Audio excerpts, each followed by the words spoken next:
मानवीय और सच्ची शिक्षा। प्राचीन काल में किसी गुरुकुल में कुछ शिष्य शिक्षा ग्रहण करते थे।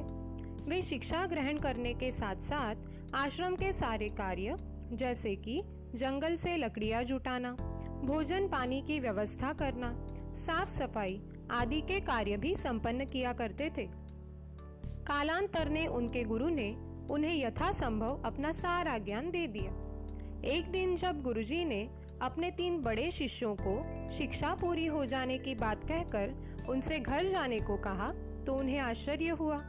इस गुरुकुल में बचपन से शिक्षा ग्रहण करते हुए वर्षों बीत गए थे, लेकिन उनकी किसी प्रकार की परीक्षा तो हुई ही नहीं थी। किंतु गुरु की आज्ञा शिरोधार्य करके वे तीनों उन्हें प्रणाम कर अपने अपने गृह नगर के मार्ग पर चल पड़े। मार्ग में एक जगह भयंकर कांटे बिखरे पड़े थे। इसे देखकर एक बार तो तीनों शिष्य रुक गए, पर कुछ देर बाद तीनों की अलग अलग प्रतिक्रिया हुई। पहले ने कहा, हमें इन कांटों से बचकर निकल लेना चाहिए, और वो धीरे धीरे बचता बचाता किसी तरह मार्ग पार कर गया। दूसरा, जो एक अच्छा खिलाड़ी था, कूदता फांदता उन कांटों के घेरे से बाहर निकल गया। किंतु तीसरे ने अपना सामान वही उतारकर रास्ते में बिखरे कांटों को चुन चुन कर हटाना शुरू कर दिया। उसके हाथ पांव में कुछ कांटे चुभे भी, खून भी निकला, किंतु उसने कोई परवाह नहीं की। उसके दोनों साथी चिल्ला रहे थे, क्यों परेशान होते हो, बचकर निकल आओ। किंतु वह जुटा रहा और उसने धीरे धीरे सब कांटे साफ कर दिए।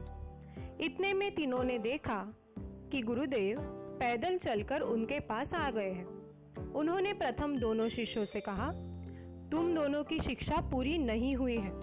तुम्हारी परीक्षा लेने के लिए मैंने ही ये कांटे बिछाए थे। परीक्षा में तुम उत्तीर्ण नहीं हो सके। रास्ते के कांटों को चुनकर हटा देना और दूसरों के लिए मार्ग सुगम कर देना ही जीवन है। जो ये नहीं सीख पाया उसे अभी और शिक्षा लेनी है। कांटे चुनने वाले तीसरे शिष्य से उन्होंने कहा, मेरा आशीर्वाद तुम्हारे साथ है। जीवन में शिक्षा का उपयोग परोपकारी कार्यों में करोगे तो देश और समाज की उन्नति होगी। गुरु को प्रणाम करके उस शिष्य ने विदा ली और उन दोनों शिष्यों को पुनः आश्रम लौटना पड़ा। दोस्तों, गुरु शिष्य की इस कथा से हमें ये शिक्षा मिलती है कि मानवीय शिक्षा के बिना हर ज्ञान अधूरा होता है। अर्थात सच्ची शिक्षा वही है जो स्वयं के साथ साथ हर मनुष्य का कल्याण करने का विचार उत्पन्न करे। तो समझ में आ गया ना, स्वार्थ में लिपटी शिक्षा हितकारी नहीं होती। दोस्तों, उम्मीद है आपको ये कहानी जरूर पसंद आई होगी। धन्यवाद।